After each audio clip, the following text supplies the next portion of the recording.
ஜெயகாந்தன் சிறுகதைகள். அக்கினி பிரவேசம். வாசிப்பது சந்தீப். மத்தியானத்திலிருந்தே விட்டு மழை பெய்து கொண்டிருக்கிறது.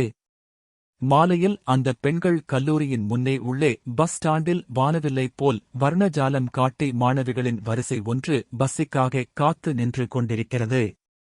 கார் வசதி படைத்த மாணவிகள் சிலர் அந்த வரிசையினருகே கார்களை நிறுத்தி தங்கள் நெருங்கிய சிநேகிதிகளை ஏற்றிக்கொண்டு செல்லுகின்றனர். வழக்கமாக கல்லூரி பஸ்ஸில் செல்லும் மாணவிகளை ஏற்றிக்கொண்டு அந்த சாம்பல் நிற வேனம் விரைகிறது. அரை மணி நேரத்திற்கு அங்கே ஹாரன்களின் சத்தழும் குளிரில் விரைத்த மாணவிகளின் கீச்சு குரல் பேச்சும் சிரிப்பொலியும் மழையின் பேரிரைச்சலோடு கலந்தொலித்து தேய்ந்து அடங்கிப் போன பின் 5:30 மணிக்கு மேல் 20க்கும் குறைவான மாணவிகளின் கும்பல் அந்த பஸ் ஸ்டாண்டு மரத்தடியில் கொட்டும் மழையில் 10-12 குடைகளின் கீழே கட்டிப்பிடித்து நெருக்கியெடுத்துக் கொண்டு நின்றிருக்கிறது. நகரின் நடுவில் ஜன நடமாட்டம் அதிகமில்லாத மரங்கள் அடர்ந்த தோட்டங்களின் மத்தியில் பங்களாக்கள் மட்டுமே உள்ள அந்தச் சாலையில் மழைக்கு ஒதுங்க இடமில்லாமல் மேலாடை கொண்டு போர்த்தி மார்போடு இறுக அணைத்த புத்தகங்களும் மழையில் நனைந்து விடாமல் உயர்த்தி முழங்காலுக்கிடையே செருகிய புடவை கொசுவங்களோடு அந்த மாணவிகள் வெகுநேரமாய் தத்தம் பஸ்களை எதிர்நோக்கி நின்றிருக்கின்றனர். விதியின் மறுகோடியில் பஸ் வருகின்ற சப்தம் நர நரவென்று கேட்கிறது. "ஏய், பஸ் இஸ் கம்மிங்" என்று ஏக காலத்தில் பல குரல்கள் ஒலிக்கின்றன. வீதியில் தேங்கி நின்ற மழை நீரை இருபுறமும் வாரி இறைத்துக் கொண்டு அந்த டீசல் அநாகரிகம் வந்து நிற்கிறது. பை பை ரியோ சீரியோ. கண்டக்டரின் விசில் சப்தம். அந்தக் கும்பலில் பாதியை எடுத்து விழுங்கிக் கொண்டு ஏப்பம் விடுவது போல் சிறுமி நகர்கிறது அந்த பஸ். பஸ் ஸ்டாண்டில் 10-12 மாணவிகள் மட்டுமே நின்றிருக்கின்றனர். மழைக்காலமாதலால் நேரத்தோடே பொழுது இருண்டு வருகிறது. வீதியில் மழை கோட்டணிந்த ஒரு சைக்கிள் ரிக்ஷாக்காரன் குறுக்கே வந்து அலட்சியமாக நின்றுவிட்டு ஓர் அனாதை மாட்டுக்காக தொண்டை கம்மிப் போன மணியை முழக்கிக் கொண்டு வேகமாய் வந்தும் அது ஒதுங்காததால் அங்கே பெண்கள் இருப்பதையும் லட்சியப்படுத்தாது அசிங்கமாக திட்டிக் கொண்டே செல்கிறான். அவன் வெகு தூரம் சென்ற பிறகு அவனது வசை மொழியை ரசித்த பெண்களின் கும்பல் அதை நினைத்து நினைத்து சிரித்து அடங்குகிறது. அதன் பிறகு வெகுநேரம் வரை அந்த தெருவில் சுவாரஸ்யம் ஏதுமில்லை. எரிச்சல் தரத்தக்க அமைதியில் மனம் சலித்துப் போன அவர்களின் கால்கள் ஈரத்தில் நின்று நின்று கடுக்க ஆரம்பித்துவிட்டன. பஸ்ஸைக் காணோம். அந்த அனாதை மாடு மட்டும் இன்னும் நடுத்தெருவிலேயே நின்றிருக்கிறது. அது காளை மாடு, கிழமாடு. கொம்புகளில் ஒன்று அதன் நெற்றியின் மீது விழுந்து தொங்குகிறது. மழை நீர் முதுகின் மீது விழுந்து விழுந்து முத்து முத்தாய் தெரித்து அதன் பழுப்பு நிற வயிற்றின் இரு மருங்கிலும் கரிய கோடுகளாய் வழிகிறது. அடிக்கடி அதன் உடலில் ஏதேனும் ஒரு பகுதி, அநேகமாக வலது தொடைக்கு மேல் பகுதி குளிரில் விடவெடுத்து சிலிர்த்து துடிக்கிறது. எவ்வளவு நாழி இந்த கிழட்டு மாட்டையே ரசித்துக் கொண்டிருப்பது? ஒரு பெருமூச்சுடன் அந்தக் கும்பலில் எல்லா விதங்களிலும் விதி விலக்காய் நின்றிருந்த அந்தச் சிறுமி தலை நிமிர்ந்து பார்க்கிறாள். இதியின் மறுகோடியில் பஸ் வருகின்ற சப்தம் நர நரவென்று கேட்கிறது. பஸ் வந்து நிற்பதற்காக இடம் தந்து ஒதுங்கி அந்த மாடு வீதியின் குறுக்காக சாவதானமாய் நடந்து மாணவிகள் நிற்கும் பிளாட்பாரத்தருகே நெருங்கி தனக்கும் சிறிது இடம் கேட்பது போல் தயங்கி நிற்கிறது. "ஏய், இட் இஸ் மை பஸ்." அந்தக் கூட்டத்திலேயே வயதில் மூத்தவளான ஒருத்தி சின்ன குழந்தை மாதிரி குதிக்கிறாள். By by Tata. கும்பலை ஏற்றிக்கொண்டு அந்த பஸ் நகர்ந்த பிறகு பிளாட்பாரத்தில் 2 மாணவிகள் மட்டுமே நிற்கின்றனர். அதில் ஒருத்தி அந்தச் சிறுமி. மற்றொருத்தி பெரியவள், இன்றைய பெரும்பாலான சராசரி காலேஜ் ரகம். அவள் மட்டுமே குடை வைத்திருக்கிறாள். அவளது கருணையில் அந்தச் சிறுமி ஒதுங்கி நிற்கிறாள். சிறுமியை பார்த்தால் கல்லூரியில் படிப்பவளாகவே தோன்றவில்லை. ஹைஸ்கூல் மாணவி போன்ற தோற்றம். அவளது தோற்றத்தில் இருந்தே அவள் வசதி படைத்த குடும்பப் பெண் அல்ல என்று சொல்லிவிட முடியும். ஒரு பச்சை நிற பாவாடை, கலர் மாற்றி இல்லாத. அவள் தாயாரின் புடவையில் கிழித்த சாயம் போய் இன்ன நிறம் என்று சொல்ல முடியாத ஒரு வகை சிவப்பு நிறத் தாவணி. கழுத்தில் நூலில் கோத்து பிரஸ் பட்டன் வைத்து தைத்து ஒரு கருப்பு மணிமாலை. காதல் கிளாவர் வடிவத்தில் எண்ணெய் இறங்குவதற்காகவே கல் வைத்து இழைத்த அதிலும் ஒரு கல்லைக் காணோம் கம்மல். இந்த முகத்திற்கு நகைகளே வேண்டாம் என்பது போல் சுடர்விட்டு பிரகாசித்து புரண்டு புரண்டு மின்னுகின்ற கரை படியாத குழந்தை கண்கள். அவளை பார்க்கின்ற யாருக்கும் எளிமையாக அரும்பி உலகின் விலை உயர்ந்த எத்தனையோ பொருள்களுக்கு இல்லாத எழிலோடு திகழும் புதிதாய் மலர்ந்துள்ள ஒரு பூப்பத்தின் நினைவே வரும். அதுவும் இப்போது மழையில் நனைந்து ஈரத்தில் நின்று நின்று தந்த கடைசல் போன்ற கால்களும் பாதங்களும் சிலிர்த்து நீலம் பாரித்துப் போய் பழந்துணித் தாவணியும் ரவிக்கையும் உடம்போடு ஓட்டிக்கொண்டு சின்ன உருவமாய் குளிரில் குறுகி ஓர் அம்மன் சிலை மாதிரி அவள் நிற்கையில் அப்படியே கையிலே தூக்கிக் கொண்டு போய்விடலாம் போல கூட தோன்றும். பஸ் வரலையே, மணி என்ன என்று குடைப்பிடித்துக் கொண்டிருப்பவளை அண்ணாந்து பார்த்து கேட்கிறாள் சிறுமி. 6 ஆகப் போறதுடி என்று கைக்கடிகாரத்தை பார்த்து சலிப்புடன் கூறிய பின், அதோ ஒரு பஸ் வரது. அது என் பஸ்ஸாக இருந்தால் நான் போயிடுவேன் என்று குடையை மடக்கிக் கொள்கிறாள் பெரியவள். ஓ எஸ், மழையும் நின்னுருக்கு.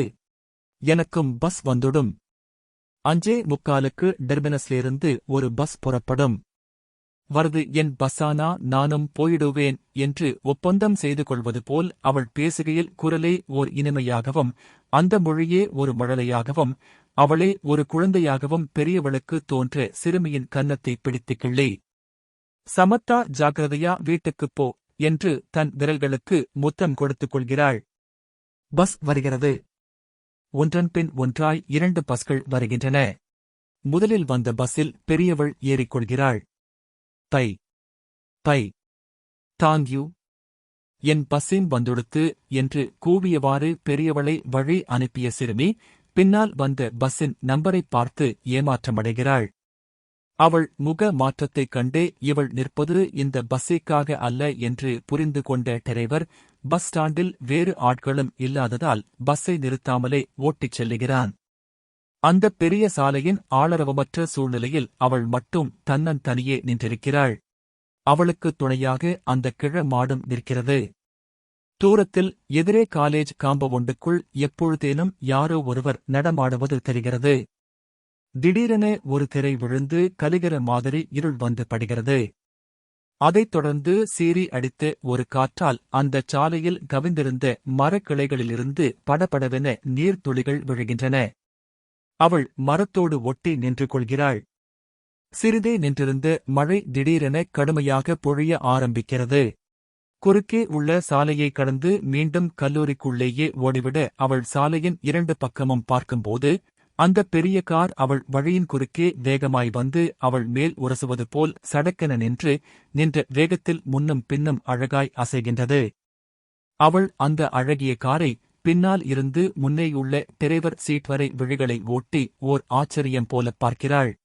அந்தக் காரை ஓட்டி வந்த இளைஞன் வசீகரமிக்க புன்னகையோடு தனக்கு இடது புறம் சரிந்து படுத்துப் பின் சீட்டின் கதவைத் திறக்கிறான். Please get in, I can drop you at your place என்று கூறியவாறு தனது பெரிய விழிகளால் அவள் அந்தக் காரை பார்ப்பதே போன்ற ஆச்சரியத்தோடு அவன் அவளைப் பார்க்கிறான். அவனது முகத்தை பார்த்து அவளுக்கு காதோரமும் மூக்கு நுனியும் சிவந்து போகிறது. நோ தாங்க்ஸ், கொஞ்ச நேரம் கழிச்சு, மழை விட்டதும் பஸ்ஸிலேயே போயிடுவேன். Oh, it is all right, get in என்று அவன் அவசரப்படுத்துகிறான். கொட்டும் மழையில் தயங்கி நிற்கும் அவளை கையைப் பற்றி இழுக்காத குறை. அவள் ஒருமுறை தன் பின்னால் திரும்பிப் பார்க்கிறாள். மழைக்கு புகலிடமாயிருந்த அந்த மரத்தை ஒட்டிய வளைவை இப்போது அந்த கிழ மாடு ஆக்கிரமித்துக் கொண்டிருக்கிறது. அவளுக்கு முன்னே அந்த காரின் கதவு இன்னும் திறந்தே இருக்கிறது. தனக்காக திறக்கப்பட்டிருக்கும் அந்த கதவின் வழியே மழை நீர் உள்ளே சாரலாய் வீசுவதைப் பார்த்து அவள் அந்த கதவை மூடும்போது அவள் கையின் மீது அவனது கை அவசரமாக விழுந்து பதனமாக அழுந்துகையில் அவள் பதறிப்போய் கையை எடுத்துக் கொள்கிறாள். அவன் முகத்தை அவள் ஏறிட்டு பார்க்கிறாள். அவன்தான் என்னமாய் அழகொழுக சிரிக்கிறான். இப்போது அவனும் காரிலிருந்து வெளியே வந்து அவளோடு மழையில் நனைந்தவாறு நிற்கிறானே. இம் கெட் இன். இப்போது அந்த அழைப்பை அவளால் மறுக்க முடியவில்லையே. அவள் உள்ளே ஏறியதும் அவன் கை அவளை சிறைப்பிடித்ததே போன்ற எக்களிப்பில் கதவை அடித்துச் சாத்துகிறது. அலையில் மிதப்பது போல் சாலையில் வழுக்கிக் கொண்டு அந்த கார் விரைகிறது. அவளது விழிகள் காருக்குள் அலைகின்றன. காரின் உள்ளே கண்ணுக்கு குளிர்ச்சியாய் அந்த வெளிரிய நீல நிறச்சூழல் கனவு மாதிரி மயக்குகிறது. இத்தனை நேரமாய் மழையின் குளிரில் நின்றிருந்த உடம்புக்கு காருக்குள் நிலவிய வெப்பம் இதமாக இருக்கிறது. இந்த கார் தரையில் ஓடுகிற மாதிரியே தெரியவில்லை. பூமிக்கு ஓர் அடி உயரத்தில் நீந்துவது போல் இருக்கிறது. சீட்டெல்லாம் எவ்வளவு அகலமாயிருக்கு.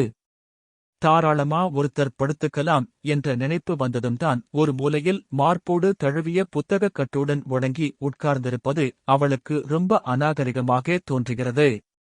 புத்தக அடுக்கையும் அந்த சிறிய டிபன் பாக்ஸையும் சீட்டிலேயே ஒரு பக்கம் வைத்த பின்னர் நன்றாகவே நகர்ந்து கம்பீரமாக உட்கார்ந்து கொள்கிறாள்.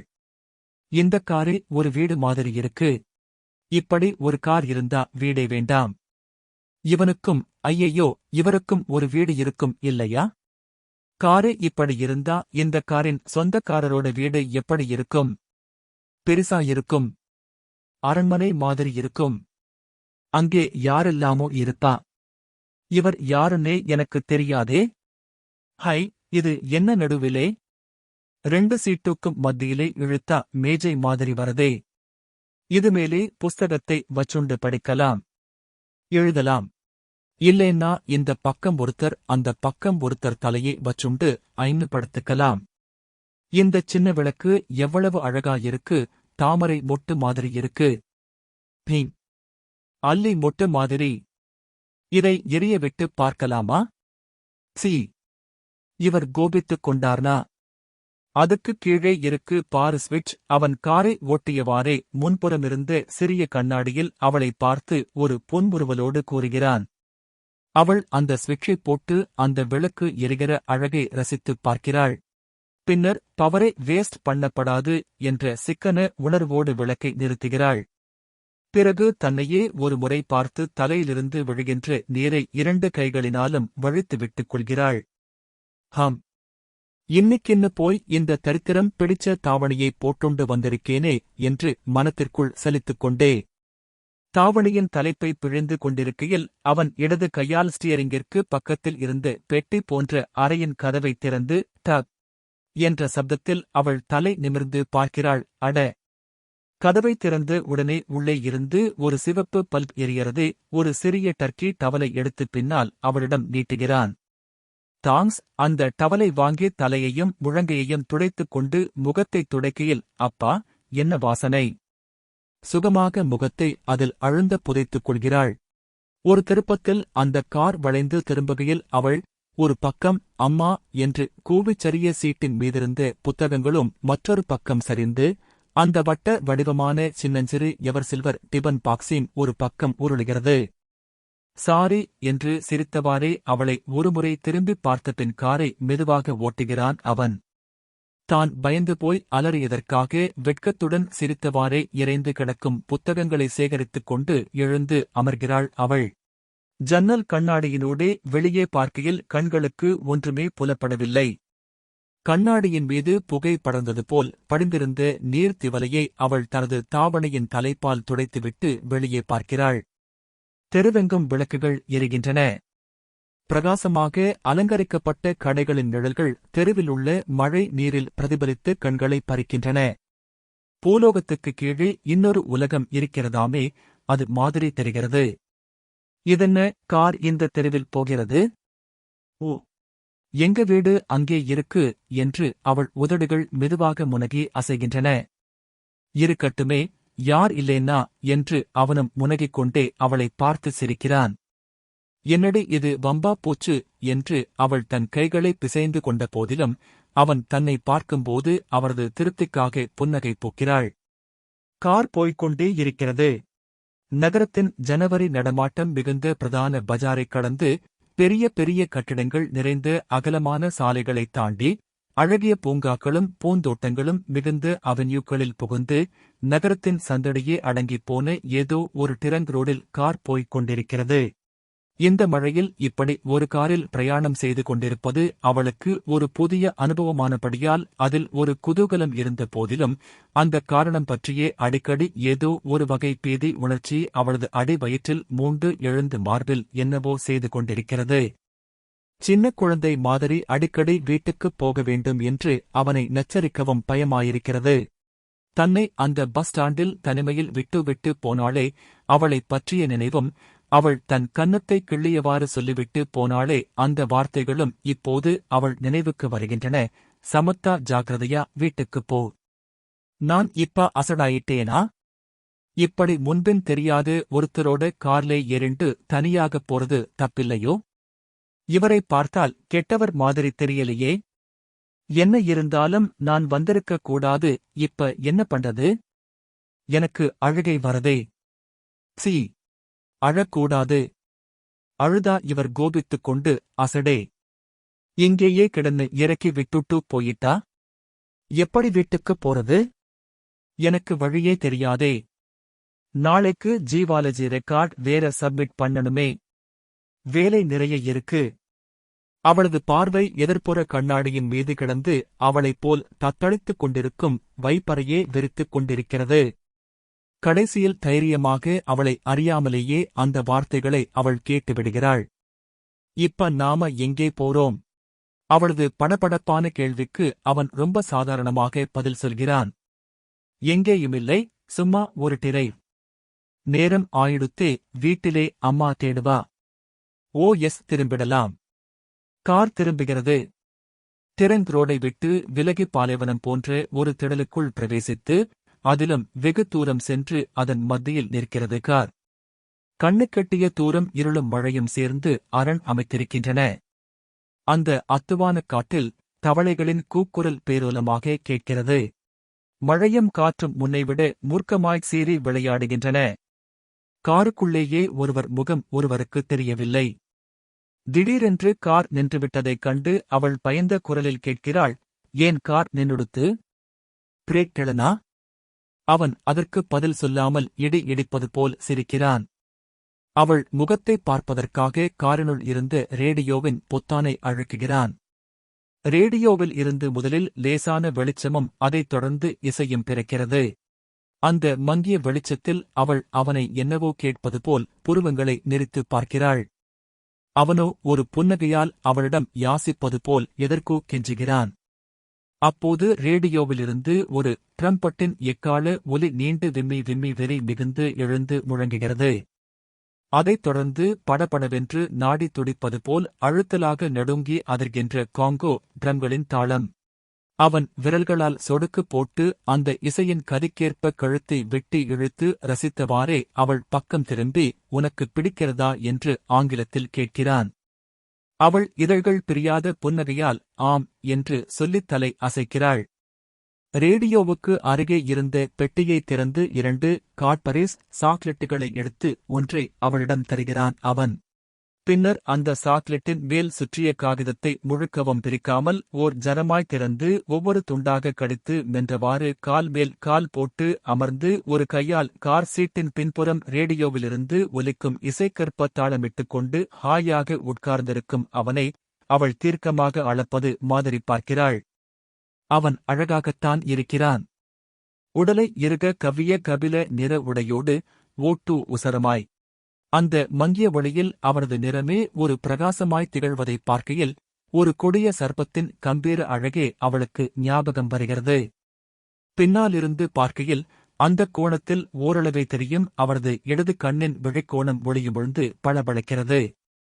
எவ்வளவோ புயலடித்தாலும் கலைய முடியாத குறுகத் தரித்த கிராப்புச் சிகையும் காதோரத்தில் சற்று அதிகமாகவே நீண்டு இறங்கிய கரிய கிருதாவும் கூட அந்த மங்கிய வெளிச்சத்தில் மினுமினுக்கின்றன.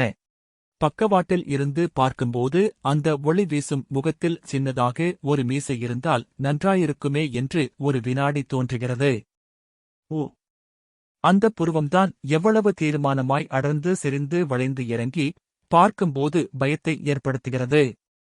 அவன் உட்கார்ந்திருக்கும் சீட்டின் மேல் நீண்டு கிடக்கும் அவனது இடது கரத்தில் கனத்த தங்கச் சங்கிலியில் பிணிக்கப்பட்ட கடிகாரத்தில் 7 மணி ஆவது மின்னி மின்னித் தெரிகிறது. அவனது நீளமான விரல்கள் இசைக்குத் தாளம் போடுகின்றன. அவனது புறங்கையில் மொசு மொசுவென்று அடர்ந்திருக்கும் இளமிர் குளிர் காற்றில் சிலிர்த்தெழுகிறது. ஐயையோ, மணி 7 சாக்லெட்டை தின்றவாறு அமைதியாய் அவனை வேடிக்கை பார்த்துக் கொண்டிருந்த அவள் திடீரென்று வாய்விட்டு கூவிய குரலை கேட்டு அவனும் ஒரு முறை கைக்கடிகாரத்தை பார்த்துக் கொள்கிறான். காரின் முன்புற கதவை அவன் லேசாகத் திறந்து பார்க்கும்போதுதான் மழையின் ஓலம் பேரொசையாக கேட்கிறது. அவன் ஒரு நொடியில் கதவைத் திறந்து கீழே இறங்கிவிட்டான். எங்கே என்று அவள் அவரிடம் பதற்றத்தோடு கேட்டது. கதவை மூடிய பிறகே வெளியே நின்றிருக்கும் அவரது செவிகளில் அமுங்கி ஒலிக்கிறது, எங்கே போறீங்க? எங்கேயும் போகலே, இங்கேதான் வரேன் என்று ஆங்கிலத்தில் கூறியவாறு அந்தச் சிறுபோதில் தெப்பலாய் நனைந்துவிட்டு அவன் பின் சீட்டின் கதவை திறந்து கொண்டு உள்ளே வருகிறான். அவள் அருகே அமர்ந்து சீட்டின் மீது கிடந்த சற்று முன் ஈரத்தை துடைத்துக் கொள்வதற்காக அவளுக்கு அவன் தந்த டவலை எடுத்து முகத்தையும் பிணரியையும் துடைத்துக் கொண்டபின் கையில் இருந்த சாக்லேட் காகிதத்தை கசக்கி எறிகிறான். அவள் இன்னும் இந்த சாக்லேட்டை கொஞ்சம் கொஞ்சமாக சுவைத்துக் கொண்டிருக்கிறாள். அவன் சட்டைப் பையிலிருந்து ஒரு சிறிய டப்பாவை எடுக்கிறான். அதனுள் அடுக்காக இருக்கும் மிட்டாய் போன்ற ஒன்றை எடுத்து வாயிலிட்டுக் கொண்டு அவளிடம் ஒன்றை தருகிறான். என்ன அது? சூயிங்கமு. ஐயே, எனக்கு வேண்டாம். Try. You will like it. அவள் கையிலிருந்த சாக்லேட்டை அவசரமாக தின்றுவிட்டு அவன் தருவதை மறுக்க மனமின்றி வாங்க கை நீட்டுகிறாள். நோ. அவள் கையில் தர மறுத்து அவள் முகத்தருகே ஏந்தி அவள் உதட்டின் மீது அதை பொருத்தி லேசாக நெருடுகிறான். அவளுக்கு தலைப்பற்றி எரிவது போல் உடம்பெல்லாம் சுகமான ஒரு வெப்பம் காந்துகிறது. சற்றே பின்னால் விலகி அவன் கையிலிருந்ததை தன் கையிலேயே வாங்கிக் கொள்கிறான். தாங்க்யூ. அவரது 2 விழிகளும் அவளது விழிகளில் செருகியிருக்கின்றன. அவரது கண்களை ஏறிட்டு பார்க்க இயலாத கூச்சத்தால் அவளது பலகீனமான பார்வை அடிக்கடி தாழ்ந்து தூழ்ந்து தவிக்கிறது. அவளது கவிழ்ந்த பார்வையில் அவரது முழந்தாள் 2ம் அந்த சீட்டில் மெல்ல மெல்ல நகர்ந்து தன்னை நெருங்கி வருவது தெரிகிறது. அவள் கண்ணாடி வழியே பார்க்கிறாள். வெளியே மழையும் காற்றும் அந்த இருளில் மூர்க்கமாய் சீறி விளையாடிக் கொண்டிருக்கின்றன. அவள் அந்தக் கதவோடு ஒண்டி உட்கார்ந்து கொள்கிறாள். அவனும் மார்பின் மீது கைகளைக் கட்டியவாறு மிகவும் கிளறவமாய் விலகி அமர்ந்து அவள் உள்ளத்தை துருவி அறியும் ஆர்வத்தோடு அவளைப் பயில்கிறான். Do you like this car?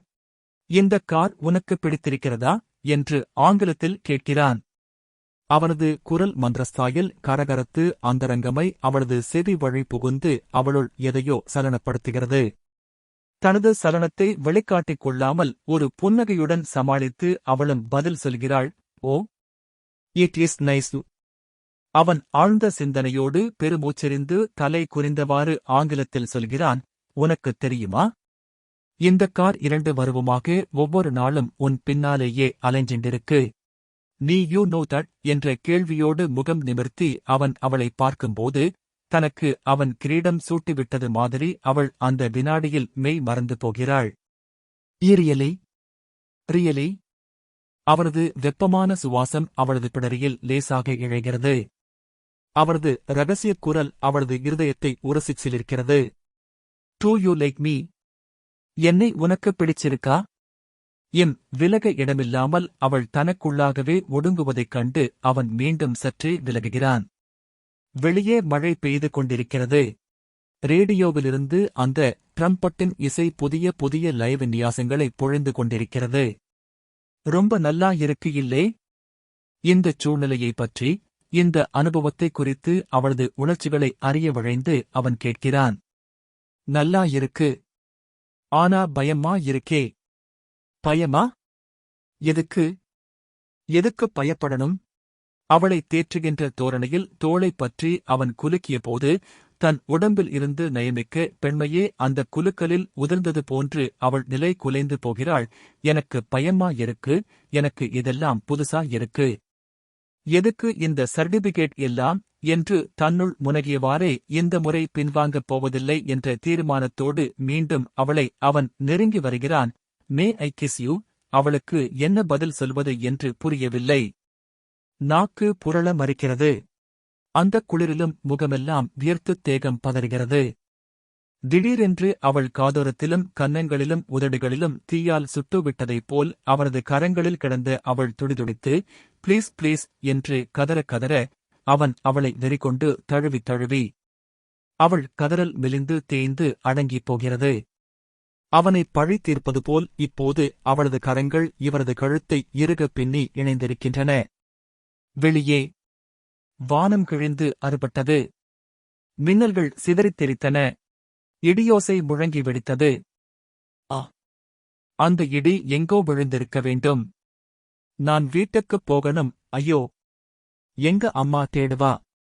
காரின் கதவை திறந்து கொண்டு பின் சீட்டிலிருந்து அவன் இறங்குகிறான். அந்த மைதானத்தில் குழம்பியிருந்த சேற்றில் அவரது வீஸ் அணிந்த பாதம் புதைகிறது. அவன் காலை உயர்த்தியபோது சளக் என்று தெரித்த சேறு காரின் மீது கரையாய்ப்படுகிறது. திறந்த கதவின் வழியே 2 துளிகள் காருக்குள் இருந்த அவள் மீதும் தெரிக்கின்றன. உடலிலோ மனத்திலோ உறுத்துகின்ற வேதனையால் தன்னை மீறி பொங்கி பொங்கி பிரவகிக்கும் கண்ணீரை அடக்க முடியாமல் அவனறியாதவாறு அவள் மெளனமாக அழுது கொண்டிருக்கிறாள். முன்புற கதவை திறந்து டிரைவர் சீட்டில் அமர்ந்த அவன் சேறு படிந்த காலணியை கழற்றி எறிகிறான். ரேடியோவுக்கருகில் உள்ள அந்த பெட்டியை திறந்து அதிலிருந்து ஒரு சிகரெட்டை எடுத்து பற்ற வைத்துக் கொண்டு மூசு மூசென்று புகை விட்டவாறு சூயிங்கம்மை மென்று கொண்டிருக்கிறான். இந்த வினாடியேதான் வீட்டில் இருக்க வேண்டும் போலவும் அம்மாவின் மடியைக் கட்டிக்கொண்டு ஹோ வென்று கதறி அழுது இந்த கொடுமைக்கு ஆறுதல் தேடிக்கொள்ள வேண்டும் போலவும் அவள் உள்ளே ஓர் அவசரம் மிகுந்து நெஞ்சும் நினைவும் உடலும் உணர்ச்சியும் நடுநடுங்குகின்றன. அவனோ சாவதானமாக சிகரெட்டை புகைத்துக் கொண்டு உட்கார்ந்து கொண்டிருக்கிறான். அதைப் பார்க்க அவளுக்கு எரிச்சல் பற்றிக் கொண்டு வருகிறது. அந்த காருக்குள்ளே இருப்பது ஏதோ பாறைகளுக்கு இடையேயுள்ள ஒரு குகையில் அகப்பட்டது போல் ஒரு சமயம் பயமாகவும் மறு சமயம் அருவருப்பாகவும் அந்த சிகரெட்டின் நெடி வேறு வயிற்றைக்குமட்ட அந்த மைதானத்தில் உள்ள சேறு முழுவதும் அவள் மீது வாரிச் சொரியப்பட்டது போல் அவள் உடலெல்லாம் பிசுபிசுக்கிறதே. நரி உளை மாதிரி ரேடியோவிலிருந்து அந்த ட்ரம்பட்டின் ஓசை உடலையே இருகூறாகப் பிளப்பது போல் வெறியேறிப் பிளிர்கிறதே. அவள் தன்னை மீறிய ஓர் ஆத்திரத்தில் கிரிச்சிட்டு அழுகை குரலில் அலறுகிறாள். என்னை வீட்டிலே கொண்டு போய் விடப் போறீங்களா இல்லையா? அவரது கை டப் என்று ரேடியோவை நிறுத்துகிறது. Don't move like that. அவன் எரிச்சல் மிகுந்த குரலில் அவளை எச்சரிக்கிறான். கத்தாதே. அவனை நோக்கி 2 கரங்களையும் கூப்பிப் பரிதாபமாக அழுதவாறு அவள் கெஞ்சுகிறாள். எங்க அம்மா தேடுவா? என்னை கொண்டு போய் வீட்டிலே விட்டுட்டா உங்களுக்கு கோடி புண்ணியம் என்று வெளியே கூறினாலும் மனதிற்குள் என் புத்தியைச் செருப்பால் அடிக்கணும். நான் இப்படி வந்திருக்கவே கூடாது. ஐயோ! என்னென்னவோ ஆயிடுத்தே என்ற புலம்பலும் எங்காவது தலையை மோதி உடைத்துக் கொண்டால் தேவலை என்ற ஆத்திரமும் மூண்டு தகிக்கப் பற்களை நரநரவென்று கடிக்கிறாள். அந்த வினாடியில் அவள் தோற்றத்தைக் கண்டு அவன் நடுங்குகிறான். ப்ளீஸ் டோன்ட் கிரியேட் சீன்ஸ் என்று அவளை கெஞ்சி வேண்டிக் கொண்டு சலிப்போடு காரை திருப்புகிறான். அந்த இருண்ட சாலையில் கண்களைக் கூச வைக்கும் ஒளியை வாரி இறைத்தவாறு உருமி விரைந்து கொண்டிருக்கிறது கார். சி! என்ன கஷ்டம் இது? பிடிக்கலேன்னா அப்பவே சொல்லி இருக்கலாமே. ஒரு அருமையான சாயங்கால பொழுது பாழாகிவிட்டது. பாவம்!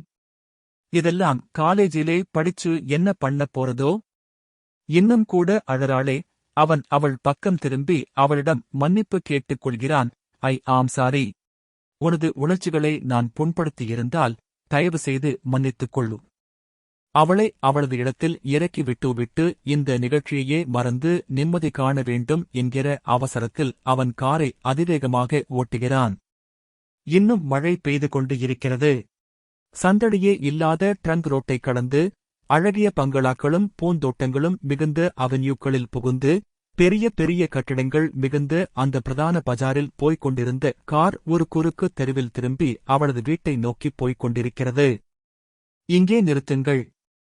நான் இறங்கிக் கொள்ளுகிறேன் என்று அவளாகச் சொல்லுவாள் என்று அவளது தெரு நெருங்க நெருங்க அவன் யோசித்துக் காரை மெதுவாக ஓட்டுகிறான். அவள் அந்த அளவுக்கு கூட விவரம் தெரியாத பேதை என்பதை புரிந்து கொண்டு அவனை ஓரிடத்தில் காரை நிறுத்திக் கூறுகிறான். வீடு வரைக்கும் கொண்டு வந்து நான் விடக்கூடாது. அதனாலே நீ இங்கேயே இறங்கிப் போயிடு. அவளைப் பார்க்க அவனுக்கே பரிதாபமாயும் வருத்தமாயும் இருக்கிறது.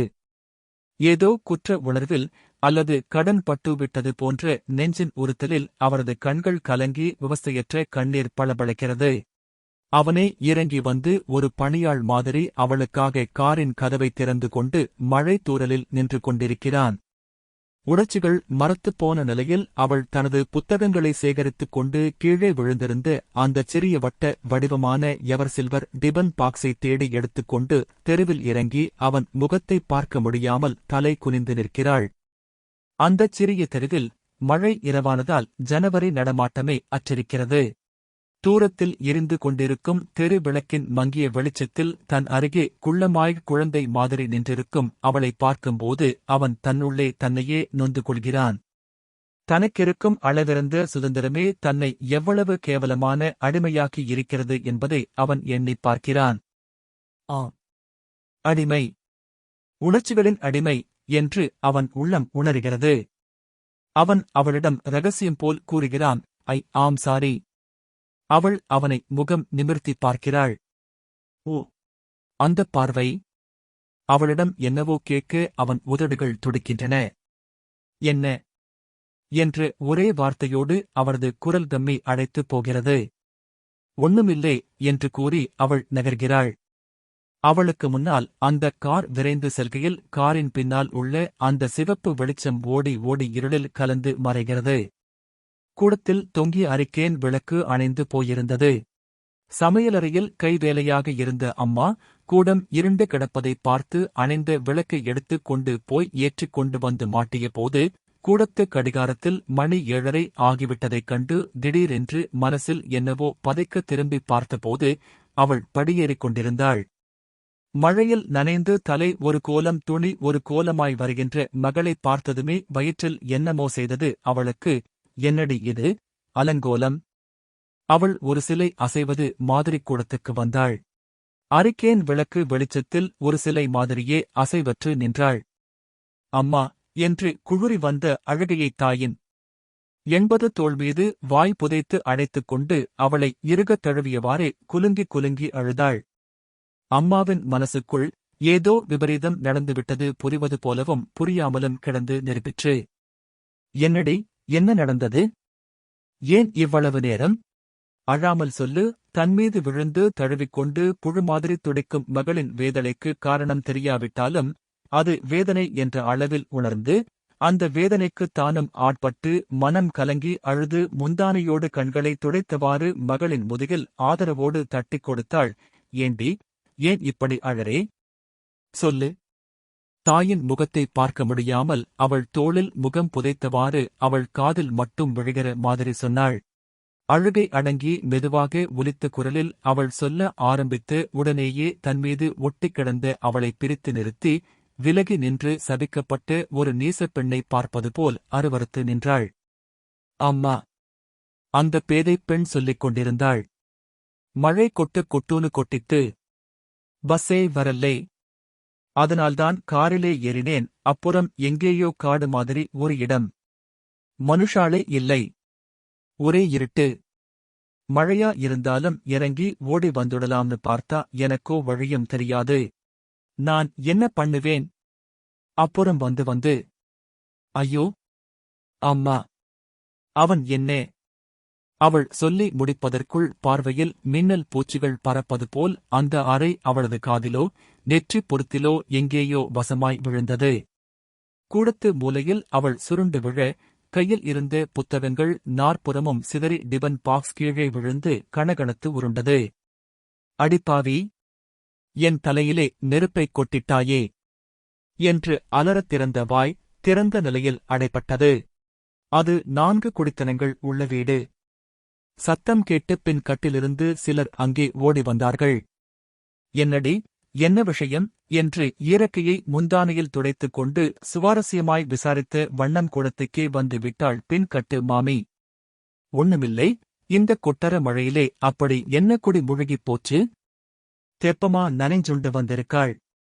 காசை பணத்தை கொட்டி படிக்க வச்சு பரீட்சைக்கு நாள் நெருங்கறப்போ படுத்துத் தொலைச்சா என்ன பண்றது? நல்ல வேளை அவ அண்ணா இல்லை.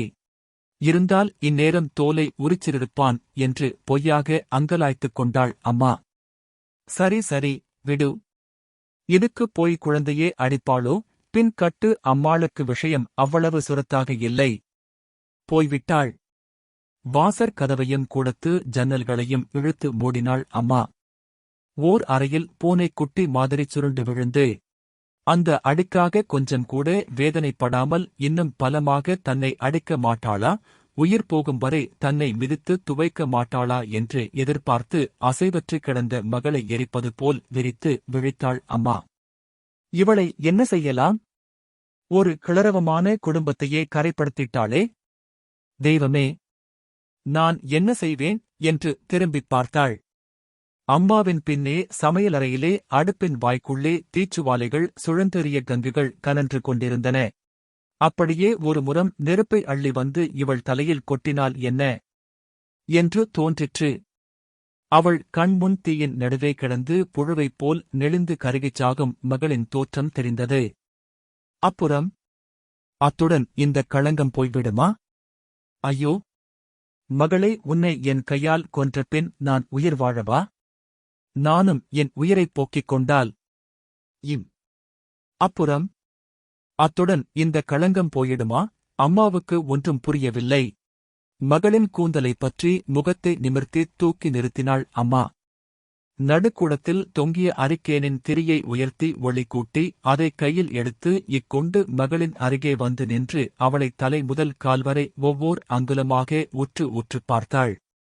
அந்தப் பார்வையைத் தாங்க மாட்டாமல் அவள் முகத்தை முடிக்கொண்டு, ஐயோ அம்மா, என்னை பார்க்காதே ஏன் என்று முதுகுப்புறத்தை திருப்பிக் கொண்டு சுவரில் முகம் புதைத்து அழுதாள். அட கடவுளே, அந்தப் பாவிக்கு நீதான் கூலி கொடுக்கணும் என்று வாயைப் பொத்திக் கொண்டு அந்த முகம் தெரியாத அவனைக் குழுறி சபித்தாள் அம்மா. அவளைத் தொடுவதற்கு தனது கைகள் கூசினாலும் அவளைத் தானே தீண்டுவதற்கு கூசி ஒதுக்கினால் அவள் வேறு எங்கே தஞ்சம் புகுவாள் என்று எண்ணிய கருணையினால் சகித்துக் கொண்டு தனது நடுங்கும் கைகளால் அவளைத் தொட்டாள். என் தலையெழுத்தே என்று பெருமூச்செறிந்தவாறு, இவளை கோபிப்பதிலோ தண்டிப்பதிலோ இதற்கு பரிகாரம் காண முடியாது என்று ஆழமாய் உணர்ந்து அவளைக் கைப்பிடியில் இழுத்துக் கொண்டு அரிக்கேன் விளக்குடன் பாத்ரூமை நோக்கி நடந்தாள். இப்ப என்ன செய்யலாம்? அவனை யாருன்னு கண்டுபிடிச்சுட்டா அவன் தலையிலேயே இவளைக் கட்டிடறதோ? அட தெய்வமே, வாழ்க்கை முழுதும் அப்படிப்பட்டு ஒரு மிருகத்தோட இவளை வாழ வச்சுடறதா? அதுக்கு இவளைக் கொன்னுடலாமே. என்ன செய்யறது என்று அம்மாவின் மனம் கிடந்து அரற்றியது. பாத்ரூமில் தண்ணீர் தொட்டியின் அருகே அவளை நிறுத்தி மாடத்தில் விளக்கை வைத்துவிட்டு தானறிந்த தெய்வங்களையெல்லாம் வழிபட்டு இந்த ஒன்றுமறியா பேதையின் மீது பட்டோவிட்ட கரையை கழுவிக் களங்கத்தை போக்குமாறு பிரார்த்தித்துக் கொண்டாள் அம்மா. குளிரில் நடுங்குகிறவள் மாதிரி மார்பின் மீது குறுக்காக கைகளைக் கட்டிக்கொண்டு கூனிக் குறுகி நின்றிருந்தாள் அவள். கண்களை இறுக மூடிக்கொண்டு சிலை மாதிரி நிற்கும் மகளிடம் ஒரு வார்த்தை பேசாமல் அவளது ஆடைகளை எல்லாம் தானே களைந்தாள் அம்மா.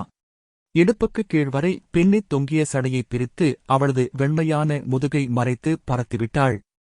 முழங்கால்களைக் கட்டிக்கொண்டு ஒரு எந்திரம் மாதிரி குறுகி உட்கார்ந்த அவள் தலையில் குடமாய்த் தொட்டியிலிருந்த நீரை எடுத்துக் கொட்டினாள். அவள் தலையில் சீயக்காய் தூளை வைத்து தேய்த்தவாறு மெல்லிய குரலில் அம்மா விசாரித்தாள், உனக்கு அவனைத் தெரியுமோ? நீ அழிஞ்சு போறவன். அவனை என்ன செய்தால் தேவலை? பற்களைக் கடித்துக் கொண்டு சீயக்காய் தேய்த்த விரல்களை புலி மாதிரி விரித்துக் கொண்டு கண்களில் கொலை வெறி கொப்பளிக்க விரித்த பார்வையுடன் நிமிர்ந்து நின்றாள். வாழை ஆடினாலும் வாழைக்குச் சேதம், முள் ஆடினாலும் வாழைக்குத்தான் சேதம் என்று பொங்கி வந்த ஆவேசம் தணிந்து பெண்ணினத்தின் தலை எழுத்தையே தேய்த்து அழைப்பது போல் இன்னும் ஒரு கை சீயக்காயை அவள் தலையில் வைத்து பரபரவென்று தேய்த்தாள். ஏனோ அந்தச் சமயம் இவளை 2 வயசு குழந்தையாக விட்டு இறந்து போன தன் கணவனை நினைத்துக் கொண்டு அழுதாள். அவர் மட்டும் இருந்தாரென்றால் மகராஜன் இந்தக் கொடுமையெல்லாம் பார்க்காமல் போய் சேர்ந்தாரே. இது யாருக்கும் தெரியக்கூடாது குழந்தே. தெரிஞ்சா அதோட ஒரு குடும்பமே அழிஞ்சு போகும்.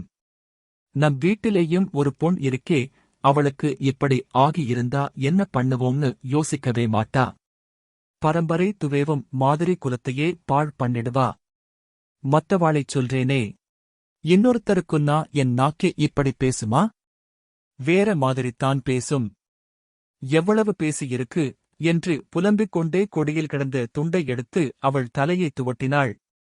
தலையை துவட்டிய பின் அவளை முகம் நிமிர்த்திப் பார்த்தாள்.